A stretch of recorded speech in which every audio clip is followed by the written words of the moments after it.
Good afternoon, everyone. This is Dr. Gwen from the Dr. Gwen International Training and Empowerment Academy and host of the iTunes show, The Dr. Gwen Show. Now, I'm adjusting the lighting here. It seems like the screen is just a little bit too dark, and I am trying to get this to look the right way. And I've been fiddling with this for a little bit, and I hope that you can see me. For some reason, it's appearing a lot darker than normal for me. And for those of you who joined me today, thank you so much for joining me. I'm very happy to see you come on the live cast with me and engage in conversation. Yesterday, a little bit of a snafu happened. As I completed the recording and was getting ready to push post, I discovered that it said friends and family or something like that. So apparently it didn't broadcast to everyone, but I was still live. Thankfully, I caught that before I posted, so I was able to switch it back to public so that you could also see the recording. Hey there, Jackie, my friend. I am so happy that you are joining me. It's always a delight to see you. Brings great joy to my heart. And so today, I want to talk with you about you. Again, because it's all about the reflection, right? Taking those self-reflections so that we can become empowered souls in our lives. And the question I have for you is, who do you say you are? Yes, Jackie, I know that's always the case. We seem to be completely in sync by spirit, and I love that. And for my other guest that's joining me, for some reason I can't see everyone's name that's on the live cast, and I don't know if there's something I need to do to cause that to happen. Unless people comment, I don't seem to see them show up. But actually yesterday I did see a name pop up like someone is watching. But other than that, I don't seem to get it. So anyway, we're talking about who do you say you are? And in this conversation, I want you to consider for a minute, have you ever thought of yourself of being a certain way? You are being who you think you are, and someone else is perceiving you differently. Maybe one or two people, maybe more than that. But what do you do with that? What do you really do with that? You're being one way, you're projecting yourself to be a certain person in the world, and someone else is seeing you completely differently. Now, the thing that I would encourage everyone not to do is to go off, thanks for those love bubbles, don't go off and start judging and saying, well, it's them. That's a mistake that we could make that could impede us from growing the way we need to grow. I remember there was a time when I was actually in the school system and I was an assistant principal, and I considered myself to be very friendly. Okay, I see that laughing face. But I considered myself to be very friendly. That's who I thought I was. You know, I thought that I was smiling a lot. I thought that I was approachable. And quite frankly, I thought in my mind that people, because I was so nice, people may see me as a pushover. So I remember this particular day when I had completed sharing some information with the faculty and giving them some training on what my expectations of them were, that at the end of the meeting, one of the teachers came up to me and she said to me, "You're unapproachable." And I thought, whoa, let's sit down and talk about this in my office, because I really am very curious to hear what you have to say. I really want to hear. And, I'm all about transformation. And if I'm not being who I think I am being, then I'd like to hear about it. So we sat down and chit-chatted for a minute, and then I asked her, so what led you to come to that conclusion? And she said some things to me that really blew my mind, that I could just as easily said, you know what, it's your problem. And here's what she said to me. She says, when you get up, I'm laughing now as I'm about to say it, but it's funny. And then again, maybe it's not funny to her. But she said to me, when you get up in front of the faculty to talk, you stand up, you stand very upright, and you speak very proper. And I was thinking in my head, okay, keep talking, right? And I said, so why am I not approachable to you? And she said, well, that's it. You're so proper and you stand very upright, and I didn't know what to make of it. Yeah, wow, right? I didn't know what to make of it. So I thought, wow, how can I transform that for this teacher? What am I going to have to do? I got you on that one, right, Jackie? Yeah, I got myself on that one too. I didn't know what to do because the way I spoke is the way I spoke. I wasn't putting anything on, and I wasn't aware of how I was standing either. Since that time, I've had people tell me that I have good posture. So you see, it's a different perspective on how you look at things, right? And so that kind of blew my mind because I did not know what to do with that information. Thank you for the likes. I didn't know what to do with the information that she was giving to me. And so I became completely confused.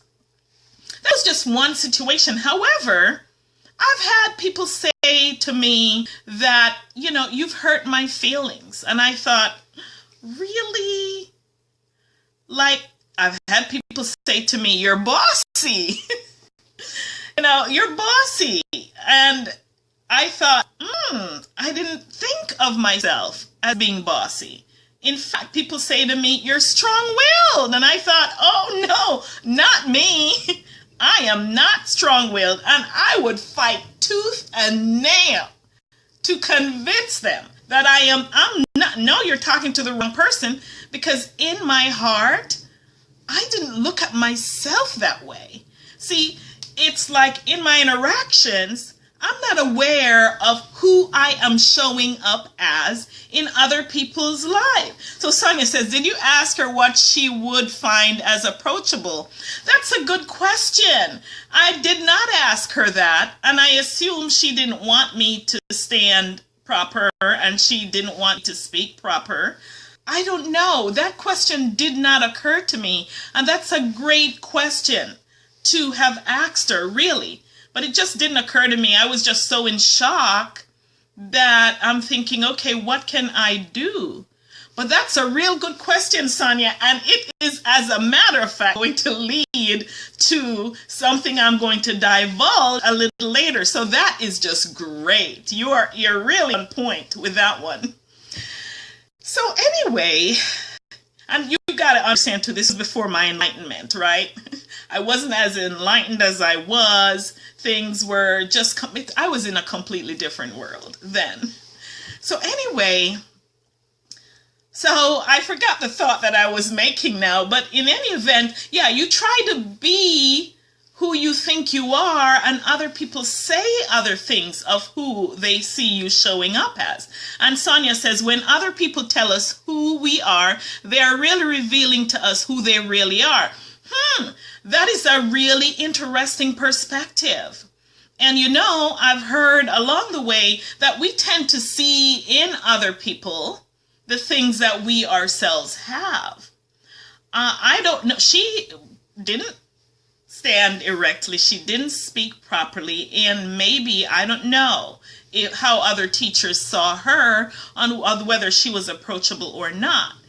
But in any event, what do you do with those information? Do you just chalk it up to their issues, or do you really seriously take a look at it to see how you're going to handle that situation? Well, so now how about if you have tried? You've tried your very best, right, to change whatever the perspectives is that other people have on you, but for some reason they just are stuck on that. Have you ever had that experience? I know I have, because in my own communication world, I tend to tell myself that if I don't butt in, I'm going to forget, right? And so there was a time when if I was being spoken to about something, I would think of a thought and I would open my mouth. Just like that, just like that, without even thinking and giving the other person an opportunity to complete what they were saying. So naturally, when I discovered that and I started to work to transform that, somehow people weren't visual. They didn't come to realize what was actually happening. Why? Because they themselves have a model of who they think you are, and it's kind of like you see what you're looking for. And so it's challenging for them to see who you are being. Some will see it and they will chalk it up to, oh, well, maybe this is just a one-time thing. And if you do slip, even if you don't continuously slip, that's what they notice. So how do you really do that? How do you handle that? See, we have to take an extra step. There's an extra step that you have to take. And for that extra step, that kind of goes with what Sonia suggested a little earlier. However, I'm going to talk about that in vivid detail so that this is going to be like a wow factor for you if you really have never considered looking at the situation this way. So, the first thing, though, that you have to realize is whenever you are working to transform something that you need to transform, and it's not what everybody tells you you're going to transform that you will transform, but whenever you see that there's something you need to be transformed, in a moment I'll show you how to identify that. The thing you ought to be completely conscious of is that you're not locking yourself into an identity. So by saying, well, I am this person and this is who I am, and no, that is not me. The second thing is you've got to be open that you don't really see yourself 100%.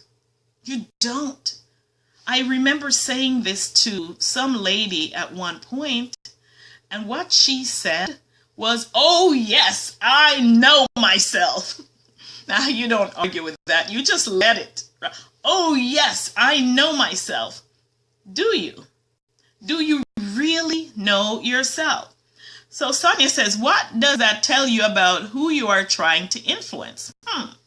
Great question. You look at it and you consider who you're trying to and acknowledge what they are. Seek first to understand before being understood. You have absolutely no control over how others are going to perceive you. I imagine that's what it says, because there's a little button to push more. And when I'm on this live cast, I'm a little nervous to push any button because I've done that before and I have like disappeared completely off the air. So I don't want to do that. But I imagine that's what you're saying. LOL. Yeah, right. So consider you really don't know who you are 100%. So what do I absolutely mean by that? Well, I'm going to share a principle with you that I learned decades ago in graduate school.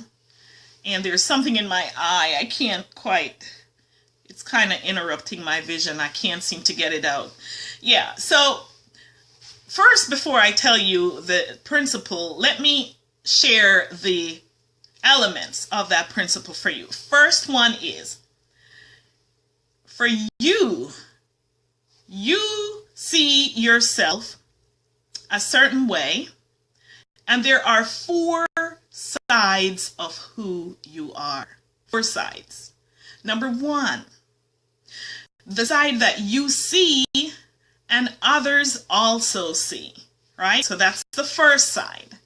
Then there's the side that you see and the side that nobody else sees. Interesting, right? Then there's the side that you don't see and nobody else sees that either. And the 4th is the side that you don't see, but everybody else sees. That's called your blind spot. And the principle that I just shared with you is called Johari's window. So Johari had this theory that there were 4 sides of us. We know certain parts of us because we know certain parts of us. Then there are those parts of us that nobody else sees, right? We know they exist. They don't know that it exists. But the side that I really want us to focus on is that part that everybody sees and we don't see. Now that has caused me to stay open, very open to feedback from other people. Instead of saying, oh no, that is not who I am being, because I know in my heart what my intentions are. And a lot of times our intentions don't communicate to others the way we hope and think that they will be communicated to them. So I'm open to feedback because of that. So then what do you do with that bit of information? You know, what do you do with that part that everybody sees and you do not see? This is why I believe with so deeply in the depths of my heart to have loving conversations with people, because sometimes people are being a certain way and they're thinking they're being a certain way, and because of their baggage or their background or their experience or their knowledge and realm of knowing, they don't know that they're being another way. And so what do we do with that? We get impatient, we get angry, we treat them less than, we gossip. Those are not things that we ought to do about one another, because guess what? You also have those blind spots that you may not be aware of. So how do you sort among that? If you have all of this thing going on with you, that you know who you are, and somebody else out there is saying, you don't know who you are, you're not even who you're saying you are. How do you even sort through that? Well, first, if it's in the case of someone who has known you in the past and they knew you to be a certain way in the past, you have to have more than just actions. You can't just show up and act differently. They may see the different actions, but they may not be willing to acknowledge it. So you have to have this conversation with them. You have to have this conversation that tells them about who you want to show up as. But even before you have that conversation with them, if they have something that they are angry with you for or they're upset with you about, they're not going to hear it. So there is an exercise I created that I call Johari Window Exercise. And with that exercise, what you do is you ask people. I don't know how many of you are familiar with the Bible. There is, I remember a passage in there where Jesus says, who do you say I am?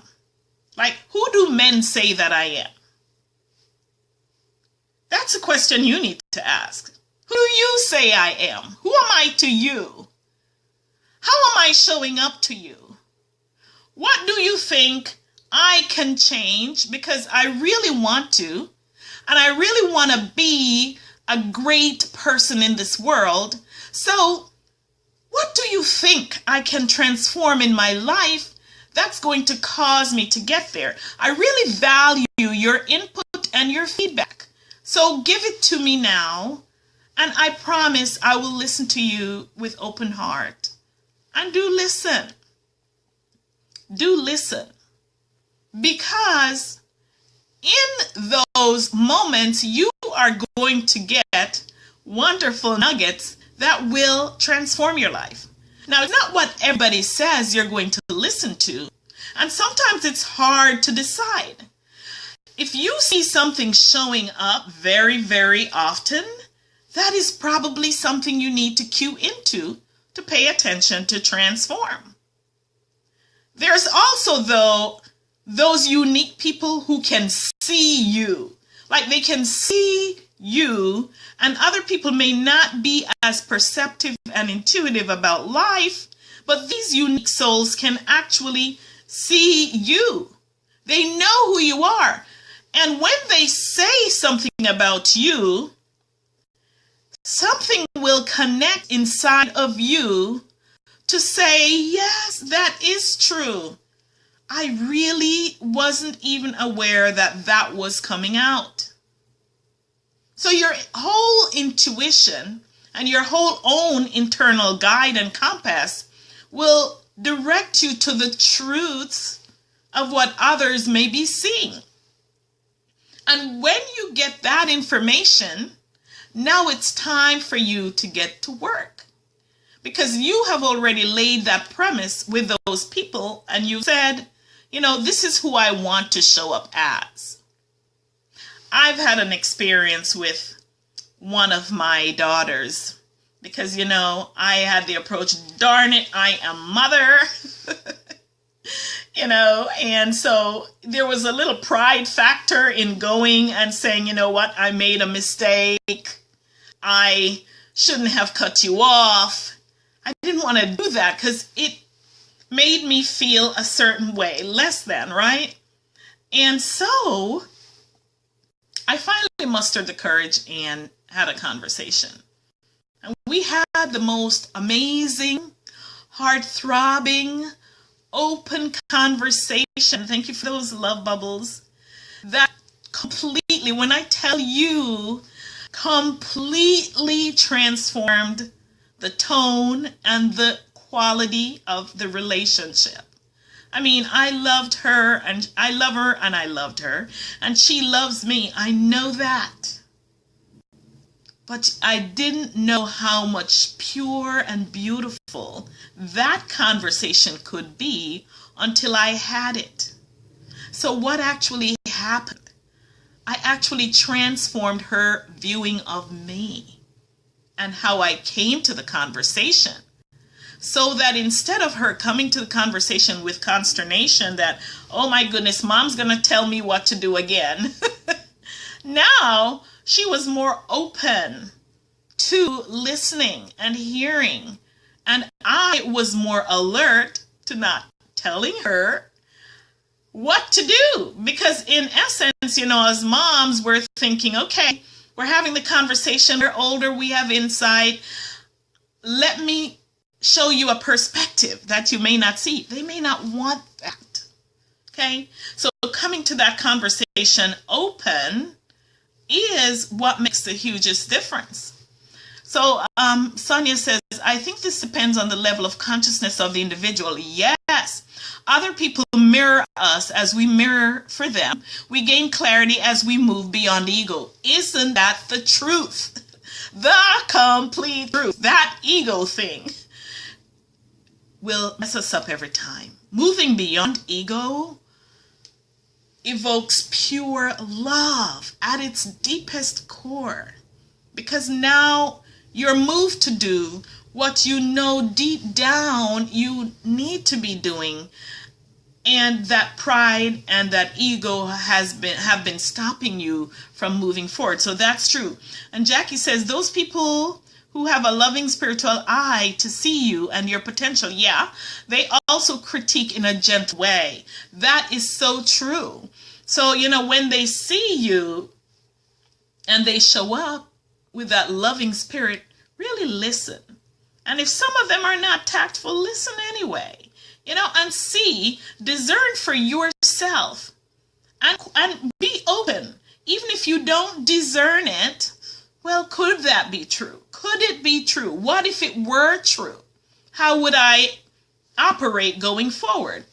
And then Sonia says, authentic courage requires authentic vulnerability. Wow, I completely love it. Because being vulnerable opens up the whole gentle flow and beauty of any relationship at all, completely. And then there may be those who are a little harder nut to crack. They may not be open even after you've done all of that. Then what do? Just back down. Stand down is what I like to say. And just let them be. Eventually, they will come around. I've had that experience too. Eventually, they come around and they start seeking you out and acknowledging what you are doing and who you are showing up as. That is the most beautiful thing. And so, who do you say you are? Who do you want to create yourself to be? Are you doing that? And if you think you are doing that, it's important to realize you don't see yourself 100%. Asking for feedback is not a weak quality. Great, strong leaders do that all the time because you cannot always see who you're being. That subconscious mind, if we fall outside of consciousness and awareness, will run the show every time. And unless you have carefully reprogrammed that subconscious mind, sometimes actions may slip out that you may not even be aware of. Yes. And so it's really, really key. Exactly, Sonia. Sonia says, keep being that loving example. That is a powerful form of influence. Thank you. All right. I do appreciate that. When I get up here to speak on Facebook, sometimes I don't even know what I'm going to say. But you know what? In the mornings when I meditate, things come to me. And I think, what am I going to say on that? And so I attribute all of this to my finally being connected with my internal guide. I wasn't always there, but just tuning in and being present to those influences and the download that I get, instead of reasoning them away, which is what I've done continuously in the past, reasoning them away and saying, oh, but well, maybe not. I just want to be an obedient creature, just an obedient vessel, just stepping out and doing this. So I know this is getting way longer than I had planned. And it's always just a great pleasure to see you guys here. And let's see. Jackie says, today we may not understand the critique, but after a few blows. No, that's so funny. We finally hear them at a later time. Isn't that so true, though? And why am I laughing so hard? Because I have experienced that, Jackie. Sometimes I didn't always hear them. Like when they were saying, oh, you're strong-willed or whatever, all that kind of stuff, or I'm bossy. I sure was not hearing that until after a few strong blows. So you are so right on that. Okay, so that's awesome, guys. I gotta stop now. It's been 30 minutes. I can't believe it. But this weekend, have the most amazing, loving experiences. Just standing in your power as women, just knowing who you are. Let's stand together. Let's do what we were called here to do to make a difference in this world. You have a mission. I have a mission. Someone else has a mission, and if we all pitch in and do our thing, can you imagine what a beautiful world this would be, and how great our own lives will be, because we're finally stepping into our purpose and doing the thing we were called to do and transforming other people's lives in the process. So thank you so much for joining me. I'm eternally grateful, and thanks for the conversation. This has been really enjoyable. Love you. Have a great weekend.